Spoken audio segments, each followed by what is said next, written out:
And welcome to Catholics Coast to Coast. I'm Ace McKay, loving when we get a chance to dive in deeper into our faith, which also can require a little bit deeper conversation at Podcast Central.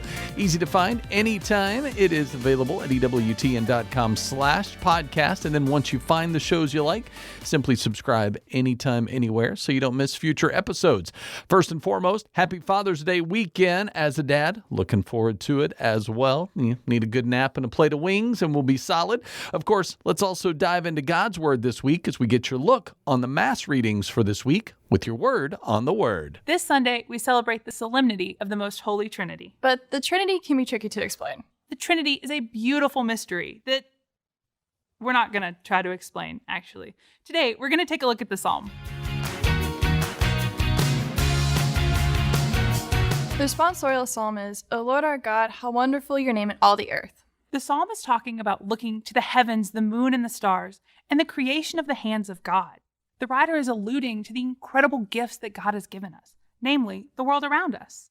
The writer goes on to reference Genesis, when God gives man dominion over the fish of the sea, the birds of the air, and really over all the wild creatures and animals on the earth. Think about how awesome that is. Our God loves us so much that he entrusts the whole world to us.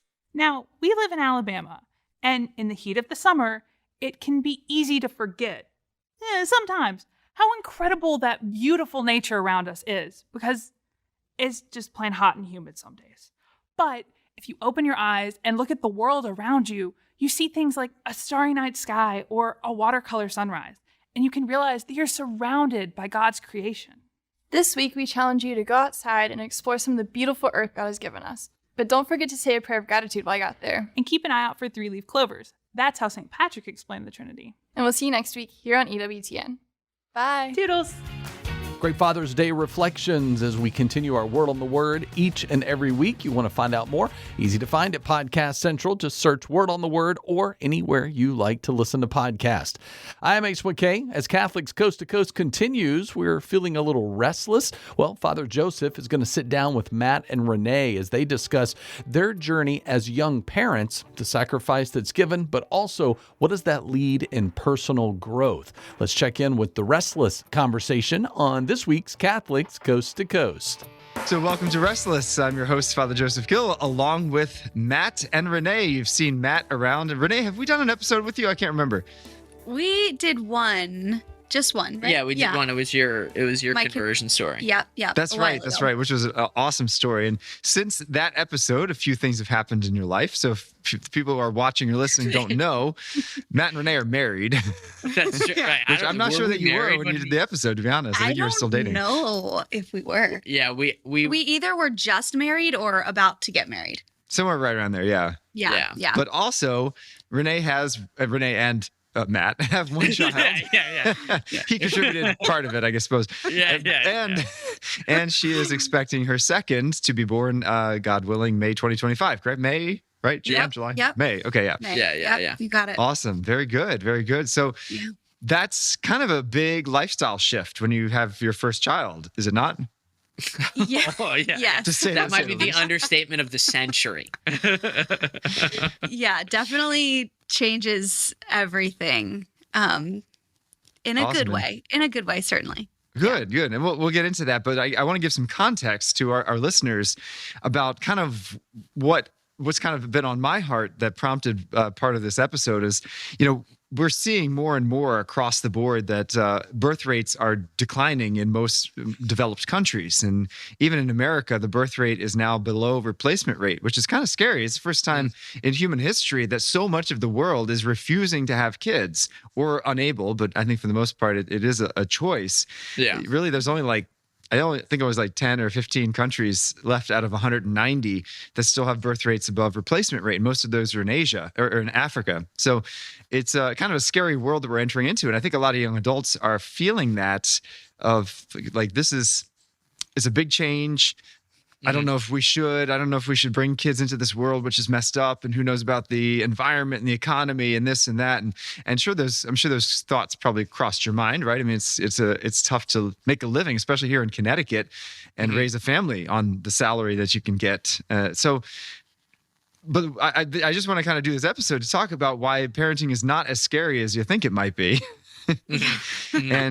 but also like the joys of it too, because I think that's such an important thing. So if you had to tell me kind of what in your life was some of the more drastic changes that came about because of being parents, what is it? What was your experience? Broad and open-ended question for you. Yeah, good. Yeah.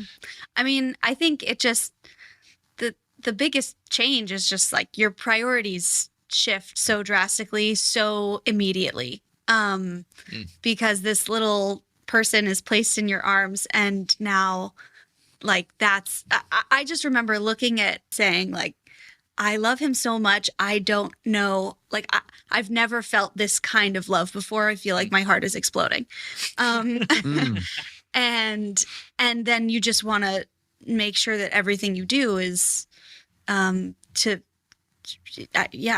take care of him and to make sure that he's growing and learning and so I think it's just a huge priority shift, because whereas before, I mean, you know, Matt and I are obviously looking out for one another and caring for one another, but it's a different thing because we're not dependent upon each other, Right. Exactly, you know, like a child is. So it shifts from worrying. You just become more selfless. That's for sure. Yeah, I mean, I definitely experienced. So, like, let's say that I matured at a 1% rate for the first 25 years of my pretty life. generous. Yeah. You know, but all of a sudden it's, you know, we had a kid, and it was like, again, overnight, right? So I think to that extent, right, like becoming a parent is scary, right? Because any kind of growth and any kind of change has some kind of daunting element to it, usually. You know what I mean? I feel like that's fair to say. When you go to college, you might be nervous about it, you know? When you enter into the workforce, you might be nervous about it. But again, that's very, I don't mean it in a negative way when I say egocentric. I just mean like that's very focused on yourself, whereas this is something that is intrinsically focused on the other. Well, there's a lot more at stake now, right? I mean, if you fail out of college your first semester, oh well, no big deal. But if you fail to raise, like, you know, your child, you know, doesn't eat for 3 weeks, okay, that's a big fail. You know, it's a big right. And the truth is that it doesn't have to be exclusively in regard to physical needs, although obviously that's important. But as the father and head of the household, I definitely feel the weight of I have to make sure my children are raised in the faith and are taught how to pray, and know that Jesus Christ is fully present in the Eucharist, and know when and know what, you know, what's virtue and what's vice and what's sin and how to make a proper confession. And, you know, so like we become the primary educators as well. And so there's definitely something daunting there. Yeah, you think you're really starting with a blank slate. This kid knows literally nothing about anything in the entire world, and you have to bring him up to speed. And it often feels like I also know nothing about anything. Did you feel like I'm also figuring it out? Well, did you feel like you were ready for being parents? Like, did you have like the knowledge, both practical and spiritual, or was it like you're just like winging this by the seat of your pants? I mean, I don't think I was like, I am totally prepared. I've got this. Like, I think because there are so many unknowns and so many things that you really don't think about until, you know, you're expecting your first, and then you're like, oh, I need, 8,000 things that I didn't know existed before. But I feel like at least for me, I grew up like loving kids and taking care of kids and just being around children. So Ranae, do you have younger siblings? I don't have, I have one older brother. But I always loved to babysit, and it was just, So you had some practice, and Matt, I know you have cousins, right, that were a lot younger than you, and nieces and nephews, and so I felt to a certain extent, I felt prepared in just caring for a baby. And then I think just instinct also just kind of kicks in. Yeah.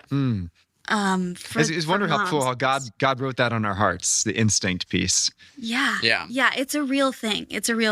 And I think you can be like bombarded, especially, if you're on social media, and just you can be bombarded with all of the information and you can start to feel loaded down by things that, you know, you think you need to worry about. But then when the baby comes, it's like things just happen naturally, and you have your spouse there to support you. And it's, you know, Do you find in your own heart and mind like a worry about, oh, I wonder if I'm good enough, or, you know, I don't feel. 100%. Yeah. Okay. Yeah. Yeah. Do you want to take it? No, go ahead. You can go. Yeah, I mean, I've definitely experienced that. But I think it's just because it's a big deal, you know, which is like, again, the understatement of the century. You know, raising a child is a big deal. But I do want to say that there is a pro to overcoming challenges, right? So like raising a child is a huge challenge, but you do in fact grow a ton, you know? So like I can't even, I look back at myself not only previous to marriage, but previous to being born, and it's almost like I'm a different person. You know, so what has it called forth in you specifically? How has it changed you? Yeah, it is forced me to be.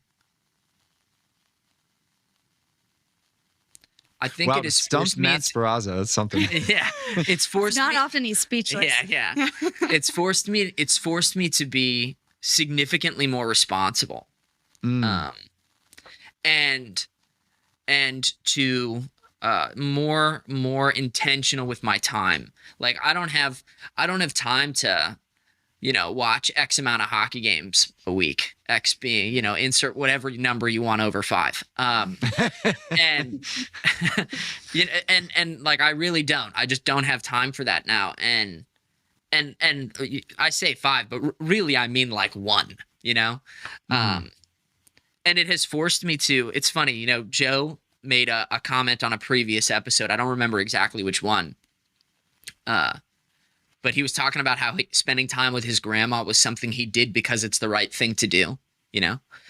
I think there is an approach there with being a dad as well, which is like, okay, caveat. I love spending time with my son, you know? Like that's true. But also sometimes I don't want to play blocks. You know, and really, that's not the funnest thing in the entire world. You know what I mean? Yeah. Which isn't to say that there aren't times where I do want to play blocks. I do, you know. But it is like, frankly, it is just the right thing to do because my life is even less about me now. You know, I mean, I guess in a way it was never about me, right? Like that's Bishop Barron. Your life isn't about you. And that's what any good vocation, whether it is priesthood, marriage, or Right. single life, should call forth from you. Is that it's a mission to give oneself away. Right. And so I guess that's what I mean when I say responsibility and maturation. It's that I have been forced to die to myself. But I've welcomed it, you know. Forced might sound as if someone's pushing me off a cliff. But that's the beautiful key, and that's I think why a lot of young people are not having kids, even if they are getting married or not getting married, because you know you're willing to embrace that daily death, and it's hard because you're giving up a lot of things. I'm sure you can't go on all the vacations you want. You don't have the time just to pick up and like, hey, let's go out to dinner tonight. Like, no, you have to really consider, or what is this young human being going to need? And yeah, I mean, we definitely don't go on every vacation we want. what are some of the stuff? What are some of the things that you have given up for this greater good? I mean, Sleep? I think just sleep. Sleep, I think just like leisure time, like you know, I don't and I think it's important for parents to still find time to do things that they enjoy, and to take care of themselves as well. But like I used to go on a run pretty much every day, and now I don't do that. Or I used to, I don't know, they're just, or like, you know, even just reading for fun. Like you have to, you just, like Matt said, you have to be really intentional with your time. Whereas before, I feel like we kind of, on a Saturday, it was like, what do you want to do? We could just go do something. I don't know. Go pick out apples somewhere. or whatever. Right. Yeah, I mean, and now there's just a lot. You're just less free with Flexible. your Right. time, I guess. Yeah. Simultaneously though, right? Like it's not just that I'm giving things up. Like I have received so much in return, and not just insofar as if not just that I'm more mature, which is true, right? But I have learned so much about God the Father's love by becoming a father. And it is because when my son hands me a yellow pom-pom and it's like, this is for you. Yeah, and I am overjoyed by that gift. Right. It's like, worthless in and of itself, but the fact that it was Absolutely. given by the one that you love is all that matters. And absolutely, right? And so it's like that is something that I genuinely did not understand, right? So like when I come to God the Father and I've just committed an awful sin, and I offer him my repentance, he really is overjoyed by my repentance. You know what I mean? Like, and that's something that I learned only because, and like, he's not done something like under 2, so he hasn't sinned yet. But my point is that if I'm overjoyed by this pom-pom, I imagine that I want to say that I'll be even more overjoyed by him turning toward the good, in a very real way. absolutely. Absolutely. Yeah. And so like I've gotten insights into my own spiritual life and into the Christian spiritual life because I became a dad. And I think it because I was definitely helps willing us. to pour myself out like that. It definitely helps us to understand that God's love comes before our love for him. And I think that's actually something a lot of Catholics struggle with, that independent of whether or not we've done anything for God, his love for us is still primary. He loved us first. And yeah, I would say until I saw my sister and, having her first children, she now has 4 under 7. And just seeing how these children have not done anything that's usually considered love. They're Right. sitting there pooping and, eating and making messes, and that's it. And yet nevertheless, the love is there. And it's, it doesn't help you understand that God doesn't love us because we're good. He loves us because we're his. Yeah. That's beautiful. Yeah. That's beautiful. Is there something that you think, like, have you noticed anything that discourages young people from the pastor's point of view, right? From 1, getting married, and then 2, being willing to embrace children? Well, yeah, a couple of things. First of all, is in growing up in a small family, if some people do, 2 siblings or something, a lot of times they don't learn that selflessness that becomes second nature when you have kids. And so if your life from the time you were born really does revolve around you, and most parents nowadays kind of do make their life revolve around their kid, little Johnny wants to do this or that, and not really think about kind of a broader picture of, Johnny actually has to sacrifice this for the greater good of the family. So, Yeah. Right. if you grow up in that manner, then you're not going to want to have kids. Right. And it's kind of amazed me. I've actually asked several kids who are only children, and I've said, did you wish you had a sibling? And they're like, no, not really. I get everything I want.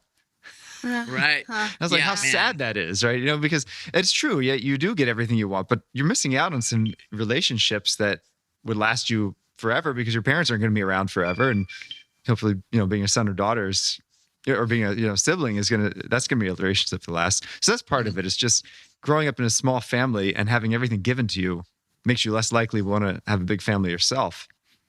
Yeah. But I think as Americans, we have this idea that our birthright is fundamentally hedonism, that we have every right to have as much pleasure as humanly possible without any cost to it.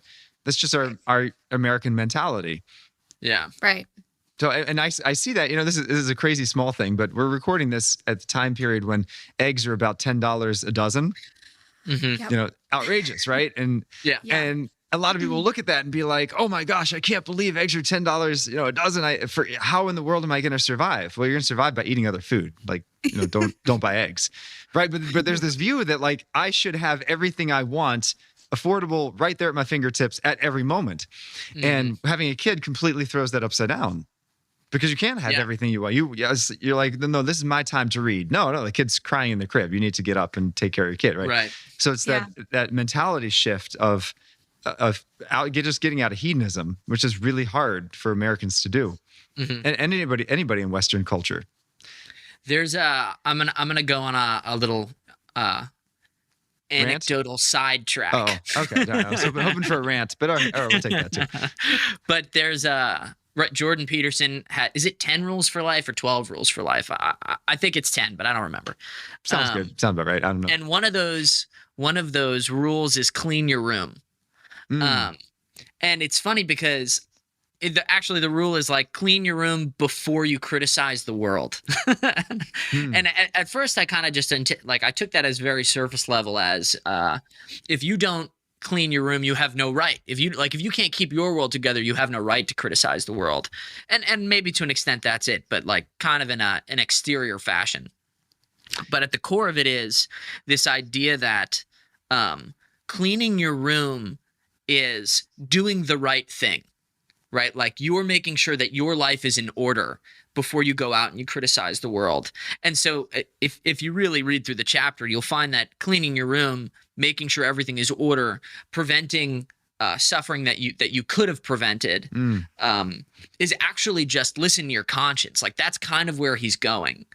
And connected with that, if I can interrupt for a second. Yeah, please. Another big reason why I've heard and read that people are not having kids is because they're despairing of the state of the world. Right. Whether it's the physical world with climate change and this and that, and people are like, oh, it's irresponsible to bring another, resource-sucking individual into the world, or it's, what a wonderful way to think about your future child. Yeah. Right. Yeah. So, he's going to eat, take too much carbon. Oh, no. But I think the very fundamental nature of a child is hope. Mm-hmm. Because to have a child implies that we believe the human race is worth keeping going, that this world is worth saving, and that this child can have the potential to actually make a positive impact on this world and not a negative one. Mm-hmm. Yeah. Mm-hmm. Yeah. I find it so sad that so many people look on having children with such a negative light, because it truly, I mean, all of my friends, we were like earlier on in our friend group for getting married. But all of my friends who have gotten married since, or are getting married, I just tell them, like, don't wait to have kids, because they're the greatest gift in the entire universe. Yeah. And they're so much greater than your Saturday morning Pilates class. yeah, like things that you think you care about now, like, like working out or going on vacations or whatever it is, like they will bless you more than those things will. Like they will bring you more joy. With your friend group, did you have any pressure or people asking you, like, why aren't you waiting for a couple of years so you can enjoy your marriage? And, I mean, I think people were like, whoa, that was fast. Yeah. I mean, so we was conceived a month, 5 weeks into being married, us being married. He's not married yet. And however, we're setting him up with that little girl next door. But yeah, that's right. He's got at least 4 options from the local church moms group, Right. But I don't know about. I mean, I think that we were fairly vocal about the fact that we've always wanted a bigger family, and that's definitely because we embraced that aspect of Catholicism. Like we feel encouraged by our church and our faith to embrace a larger family. And we think that it would be good, period, Mm-hmm. But I mean, I definitely was given the advice by family members of like, wait and get your job taken care of, save up money for a house, like do this, do that. And then people found out we were pregnant 5 weeks in, and they were like, you are terrible at listening to advice. and I was like, I had no intention of listening to it, That's bad but advice. I do think it was tempting to wait a little bit. Absolutely. Because especially living here in Connecticut where it's so expensive, you're like, okay, if we could wait a year, save some money, whatever, just get our feet under us as a married couple, then, you know, we'll be more prepared in the future to have children. But like it doesn't really work that way. You never get to the point where everything's set. And that's an important thing, because I do think a lot of people wait because they're like, oh, I just need to get this, I just need to get that. But there's an old Russian proverb that I really like that says, every child is born with a loaf of bread under his arm. With the idea that, like, if you really just truly trust in God, then he's going to truly provide for both material and spiritual needs of your family. And it boggles my mind, you know, that, you know, people with 2 kids or 3 kids are like, well, you know, financially we can't handle another one. I bet you could. You know, it may mean making a sacrifice, but like this idea of living in 21st century America and saying, oh, I can't handle another kid because I already have 2. You're like, well, that's not really trust. Because trust is saying, God, you decide my family size, not me. Yeah. And you know what? That's so, like, I know that this is I'm going to boast of my weakness. Ranae is the one who righted the ship here for me. I remember, you know, after I was born, and I actually basically said to Ranae, like, you know, actually, and it was because we're involved in so many ministries, right? So like somehow it got twisted. The goods were put out of order, where I was like, you know, should we actually wait to have another kid because we're involved in all these ministries and so much goods getting, you know, we think is coming from this. And if we have another child, like, we're definitely going to have to move, you know, or take a step back, or take a step back or whatever, you know? And Ranae was the one who said to me, like, as a family, what's your primary ministry, right? Your primary ministry is helping each other get to heaven as spouses, and helping your children get to heaven. And like, no amount of worship nights, you know, like, you know, topple that in the hierarchy. Well, that's important because, you know, a lot of people point to the different encyclicals, Humanae Vitae or Familiaris Consortio, but actually way back in the early 1900s, there was an encyclical called Casti Connubii, which speaks about marriage. And it's very beautiful. And it makes an interesting point that we don't talk about a lot, because there's a primary and a secondary end to marriage. And you mentioned the 2 ends, right? But the primary end is actually not the sanctification of your spouse. The primary end is the procreation and education of children. And the reason why that's the primary end is because marriage is the only place that can happen. Ranae can be sanctified through 1,000 different things, right? No offense, but she doesn't need you, Matt. You know, she can pray on her own. She can have other Christian communities. She can have other women calling on her holiness, parents, whatever.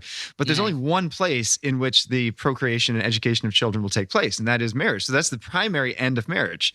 So to say, you know, I want to do another good over this primary end, you're right, would be to flip that upside down. And so why do you think that that's gotten flipped? You know what I mean? Because I've heard you say this before about Casti Connubii, but there's definitely that idea of that. So here's my question for clarification. I hear often people say things like, chastity speakers say things like, well, you have to love your wife or husband, you know, whichever, first, right? And then that kind of trickles down to the kids. But here with Casti Connubii but the primary end is the procreation and education of children. And to me, there seems to be something true about both of those, right? So how do I mix those 2 things together? I think one's more looking at it from an objective standpoint, and one's more subjective standpoint. Right. Subjectively, it is true that the best way you can love your children is by loving your spouse and loving them well. Absolutely. But the best way to love your spouse is to fulfill the proper end of marriage with your spouse. Right. Yeah. So, and not subject that to another. So yeah, it's a both and, true. Right. And which is classic. Saying, yeah, of course it's a both and. I don't even know why I asked. but yeah, I mean, getting your spouse to heaven, it can happen in many other ways other than marriage, but marriage is primarily for kids. So and pardon my soapbox, I'm going to go off on a tangent here now and soapbox. That's okay. That's okay. You know, when St. John Bosco worked with young people for his entire life, he said that 1 in 10 are called to a religious or priestly vocation. And that sounds like ridiculous, right? I mean, imagine a parish of 2,000 people where 200 of them are called to some sort of consecrated life to God. And I truly, truly believe that the reason why we have so many lay people working in the church is simply because a lot of men and women are not willing to step up to their vocation of celibacy for the sake of the kingdom. Things like worship nights, things like talks, things like professional Catholic speakers should be men and women that don't have to be torn between taking care of 5 kids or having 5 kids and spreading the gospel. There should not be that tearing of one's heart. And that's what celibacy allows a person to do, is have that undivided heart for the gospel, for Jesus Christ. Because I don't know how I would be married as a priest. I mean, and to raise 5 kids, like that's ridiculous. I am eating at people's houses 2-3 times a week.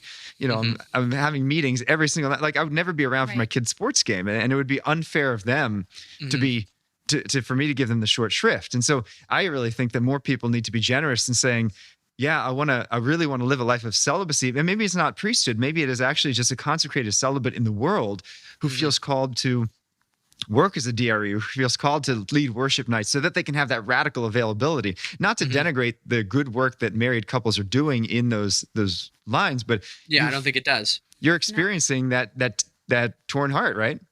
I mean, Yeah. Father, you've experienced me experiencing that torn heart. because usually we record Restless at like 7 p.m. And I've said it at least 2 or 3 times of where, like, you know, I don't get to be home when Michael goes to sleep tonight. Yeah. You know, or Renee has to put Michael to sleep by herself tonight, you know? Like, I can't be there to help out and just do the dishes while she does that. Right. Yeah. But it's hard. But it is hard because, you know, you see the fruit coming from these ministries, and that's such a blessing to be a part of as well. Yeah. So it is difficult. There is something to missioning with your children, I think. Yes, and that can be really beautiful. One of our heart-to-heart nights, we had this family from Long Island come. Yes. I don't know if you were there for that one. One of the we were. Heart-to-heart adoration is a beautiful adoration we do at our parish, which Matt and Ranae are actually going to be playing this coming Saturday at our heart-to-heart. Not when you're listening. It's going to be later. Don't show up at my parish like whenever shows up. But yeah, so they're coming to play, and it's really beautiful. But they had this whole family come up from Long Island whose ministry is music, and so like the 14-year-old boy played guitar, and the younger kids sang, and so you can definitely do ministry as a family, and I hope, God willing, be gifted with the same musical talent that you guys have. Right, yeah. Admittedly, I think he's on his way. He's very advanced. Yeah. We're not biased. Good to hear. Yeah. No, of course not. No. But yeah, so I mean, I think that there is something to missioning together as a family, even if it's a short-term mission, going on a mission trip together. But regardless, it's clear to me that like the primary mission of a husband and father and wife and mother is to their kids. It's to the family. Yeah. Well, sometimes your mission too, especially with the witness you have, is to the other moms and dads. Right. Mm-hmm. You know, I mean, Renee, are you involved in like a mom's group? Yeah. I am. Which is nice. It's nice. It's because I feel like we all kind of get to witness to one another.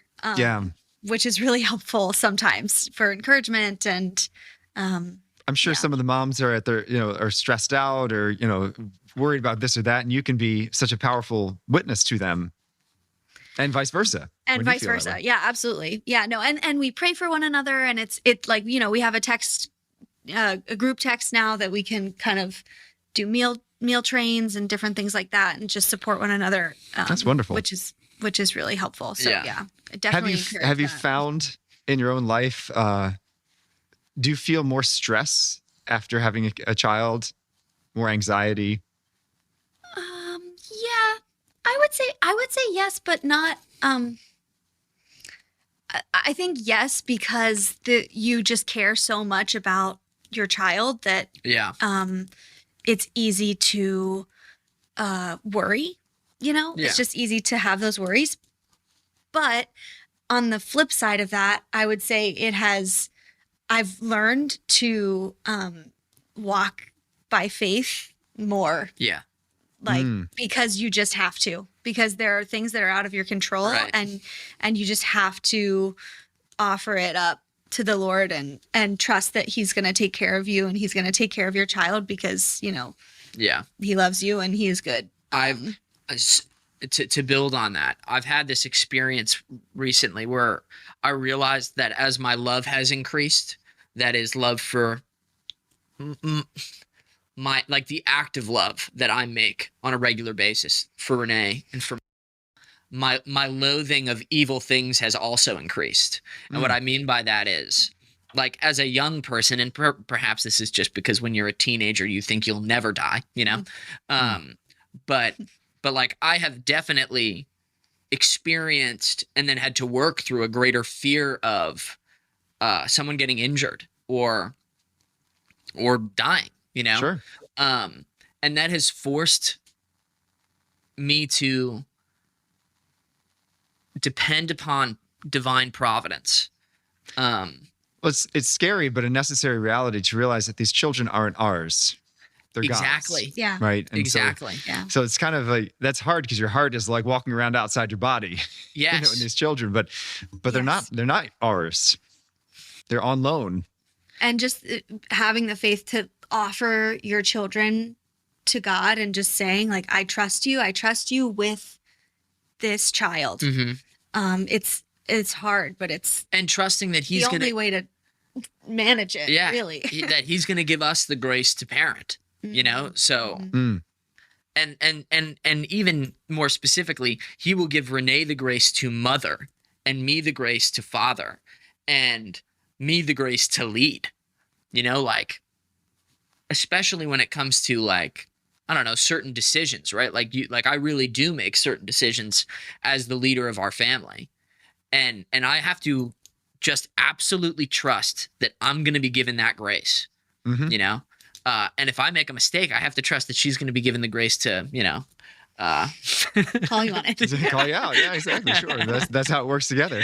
But seriously, you know, Exactly. like in an individual sense, and the grace to raise these kids. You know, you said that the other day. Yeah. I had a conversation with some homeschooling moms because that's something that we've been considering recently. We have time, but something that we've been talking about. He's not even two. Yeah. Yeah. But just they were encouraging us, like younger moms, to remember that God gave us these particular children to raise and educate. Yeah. And so we have to just trust that we will be given the grace to do that. And we are the right person to do that. That's really important because family life is not one size fits all. Right. No. And that's important because I bet you probably feel maybe some pressure. Maybe you look at other people either on social media or in real life and you're like, oh, why are they doing so much better than me? You know, like, why can't my family look like their family, you know? Right. And I think parents go Your through house that is so pressure. much cleaner. Yeah, exactly. My house is so much cleaner, but it's not a competition, and that God has made each child unique and each parent unique, and specifically given them to each other for their own growth and virtue. That's an important thing to remember. How has being a young parent changed your relationship with God the Father? Great stuff from Restless. If you want more on this or other podcasts from Restless, check us out anytime, anywhere at Podcast Central at EWTN.com/podcast, or simply subscribe to Restless wherever you like to stream. I am Ace McKay. When Catholics Coast to Coast returns, we're going to hang out with the Rome Boys as they are discussing the topic of imagination from a Catholic perspective. And we'll do that next on this week's Catholics Coast to Coast. If it's central to the faith, you can find it on EWTN Podcast Central, featuring the best of EWTN radio, as well as faith-filled podcasts from our friends and affiliates across the nation, all in one place, all free. The destination for great Catholic audio programming is EWTN Podcast Central. It's like podcast heaven. Visit EWTN.com/radio/podcasts today. Oh, here we go.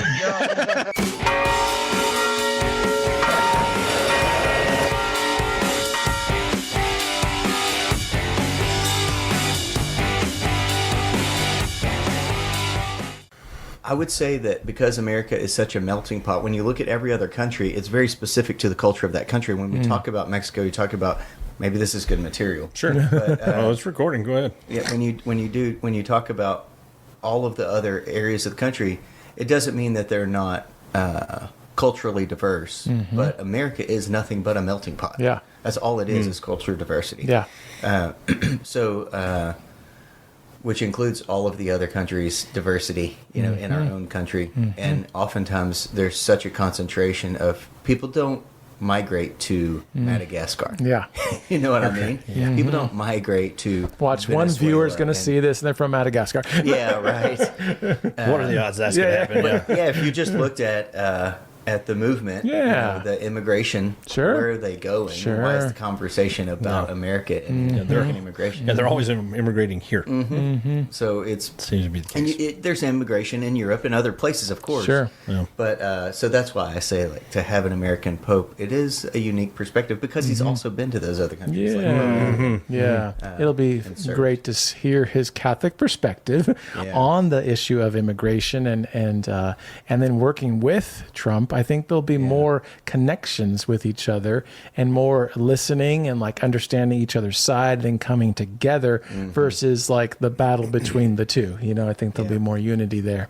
I had a conversation with our realtor who's selling a piece of commercial property we have in West Houston, and he is Jacques Napolitano, and Say that 3 times fast. yeah, and he is. He said that because the Venezuelans were moving in at such a high rate in Katy, West Houston, okay. that the commercial real estate market has just taken a nosedive. And so, because he's selling our property, Which right? is probably the only place, like everywhere Yeah, else, it's right. booming, right? Yeah. As far as I So can hear. He said, Katy was the fastest growing Yeah. city in America for a Yeah, while. yeah. And he said that the professionals, accountants, and attorneys, everybody Yeah. moving into to that area, it's just all dried up because they're worried about what the immigration is going to do, and Really? yeah, Well, that's the negative side that you don't hear from yeah, a certain group. yeah. They're just like, bring them all in, bring them all in. Yeah. What about the negative effects of that? They're Yeah. not being vetted. And as we said before, we're not against immigration. Yeah. We're against illegal immigration. Right. We don't want Right. just anybody coming over here. Yeah. Yeah, it's frustrating because, it scares people who do it legally, right? Right. These Venezuelan folks are coming yeah. over to try to Yeah. do business Yeah. and set up shop Right, here, but now they're right. scared. Even the ones that are here, they're not. No, I agree that the process, because we went through that trying to get, folks, some folks over, some employees over from Mexico. The lawyers are too involved. Yeah. Yeah, I mean, there was so much legal paperwork that we had to do over and over again, repeat. Of course, it was during COVID, but still, it was a lot of ridiculous, repetitive paperwork over and over and over again. It's like, it needs to be done in a more efficient manner. I suppose the way Put Doge in charge of immigration. Help me think it through this from their perspective. People leave their homeland because of for a better life financially, or the government is communistic or like a dictator or whatever else, and so isn't solving the problem like helping with that government and helping with the financial situations there versus everybody coming to one spot and then everything gets thrown into anarchy if you allow that. So that's the whole what Remain can in Mexico. America or anybody can do to help Venezuela or whatever nation, I think would be the And answer, because they're right? losing a lot of their hardworking citizenry. Sure. And I was talking to... It hurts everybody. Yeah, I was talking to one of our employees about it, and he was they're excited about the new president in Mexico. Yeah. And so got me worried. It's like, okay, you're not going back, are you? I'll lose an employee here. Yeah. But no, they're excited about what this new president working with Trump is going to do for Mexico. Good. So they're excited about it, really. So Interesting. pretty cool. Yeah, it's there. There is a video where the guy puts the marble in the wine glass. Have you seen it? I think it's a TED Talk, and it's on immigration.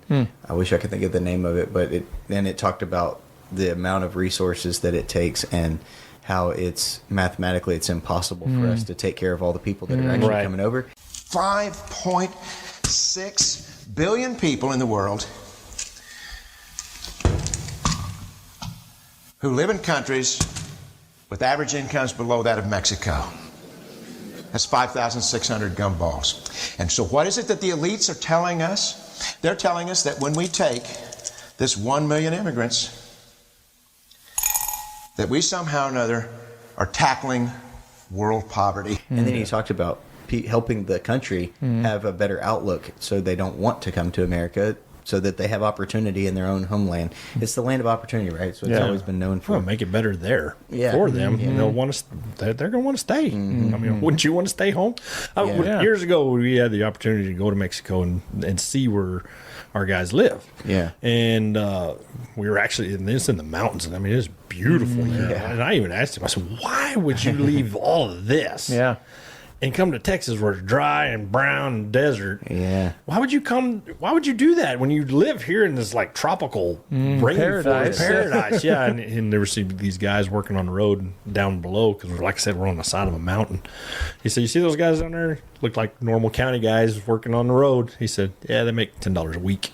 Oh my goodness! It's like, God, no wonder. It's a no-brainer. He makes way more than that in an hour. Yeah. You know, Right. Yeah. In an hour. Yeah, That's that they make all week. Yeah. So That's unbelievable. that's why they do it. So When I lived in Denver, Aurora area, I would see more Mexico flags than I saw American flags growing up. And so I think everybody did have pride of their country, and they missed their country. Yeah. Sure. But because of situations like that, they're forced to go somewhere else. I don't know. I don't like that so much that they're waving they're here in the United States and they're waving somebody else's flag. I mean, if you're so proud of it, why did you leave? Right. It's good to. That's a negative side of it. We all appreciate our heritage. Like Sure. being German and Catholic and, Yeah. Czech and Catholic, Italian and Catholic. Right.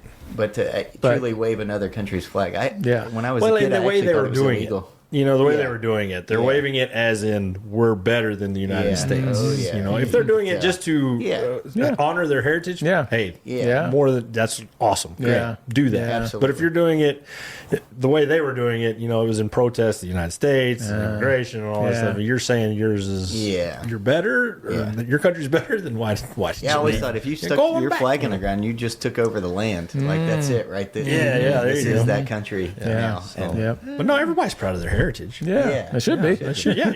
You should be. If you're not, you should be. Yeah. But anyway. I used to think American. What is their hot dogs and hamburgers? Or, what is American? No, it's not just about the food. Yeah. But if so, then you'd say steaks and barbecue. Steaks and barbecue. Yeah. Baseball. Yeah. Our new pope is a White Sox fan. Yes, he is. I'm not too bitter about that. It's all right. He likes baseball. So that's true. That's true. Yeah. Frank Thomas days. Or, I remember it was back there, wasn't it? Yeah, I remember those days. Yeah, it was 2005 where they showed the clip. It's been all over social media where he was at the World Ninth. It was in the ninth inning of the World Series. The Astros are playing the White Sox for Game 1. Okay, and there he is in the stands, just cheering them on. You know, that's pretty cool. Yeah, who was he next to? Do you know? Because I remember watching. Last week I watched his brother's interviews of hearing the news that their brother became pope, and it's just real. You know, you just really hear what their perspective is of growing up with them, and just they say that guy's hilarious. Yeah, one of them is the bigger one of the two, I guess. Yeah, probably the older brother. Yeah,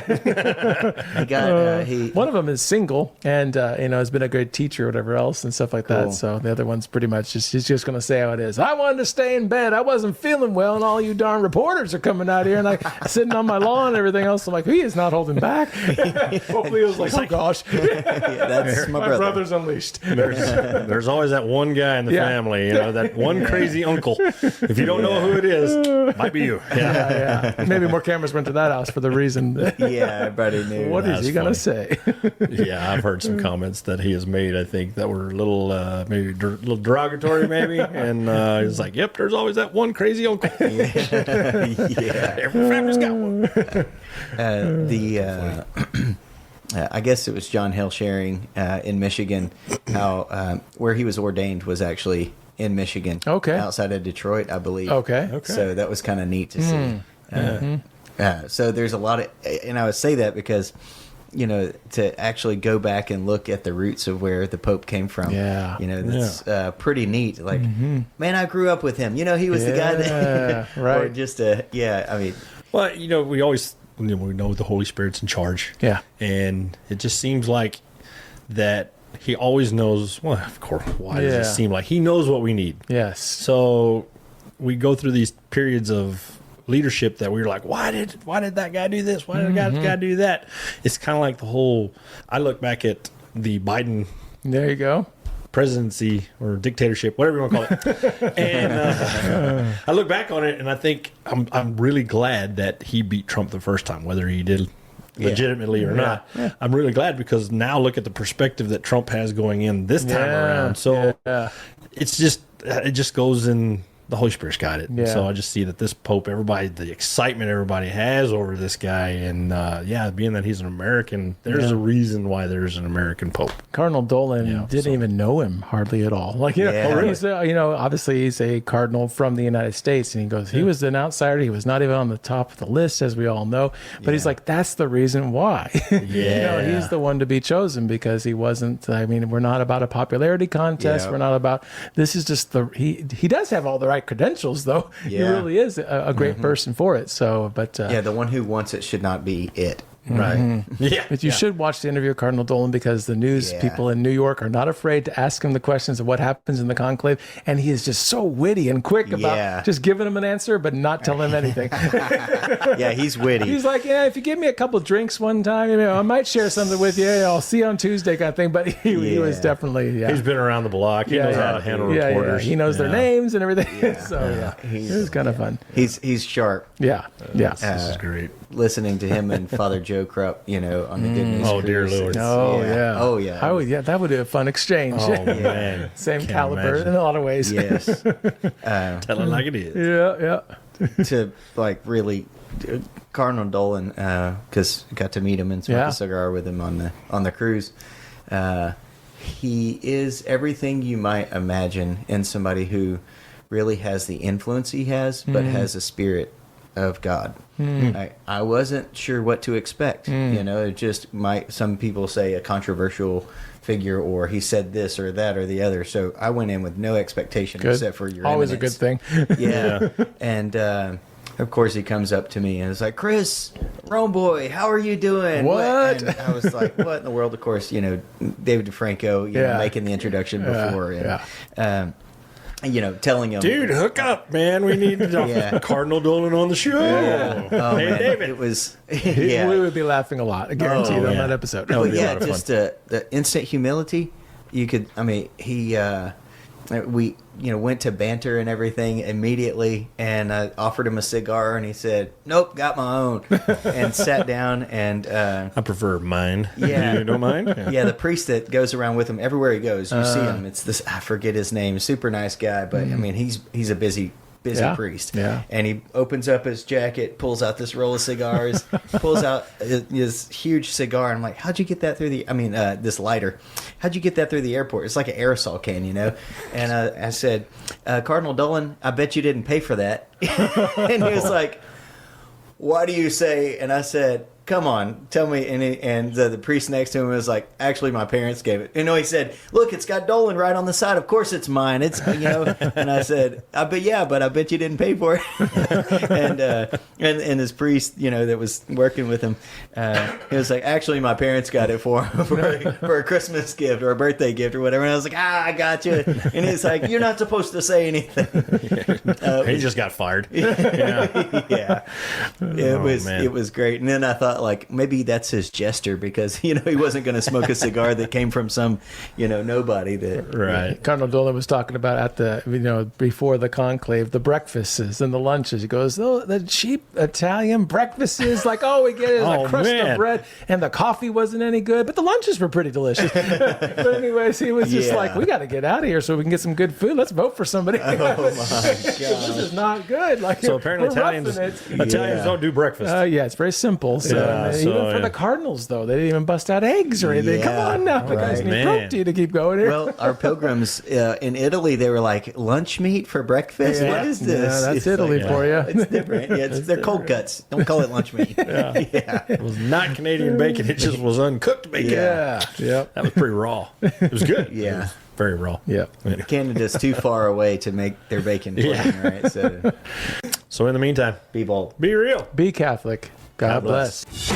Well, I believe Harry Connick Jr. said it best: with imagination, I'll get there. That is great stuff from the Rome Boys. If you want the full conversation or others that you might have missed, easy to find. Just, of course, subscribe to Rome Boys wherever you like to stream, or go to Podcast Central at EWTN.com/podcast and enjoy with each new episode. I'm Ace McKay, bugging out. Going to enjoy the rest of Father's Day weekend. You do the same. Remember to let God define who you are, and I'll see you again with Catholics Coast to Coast.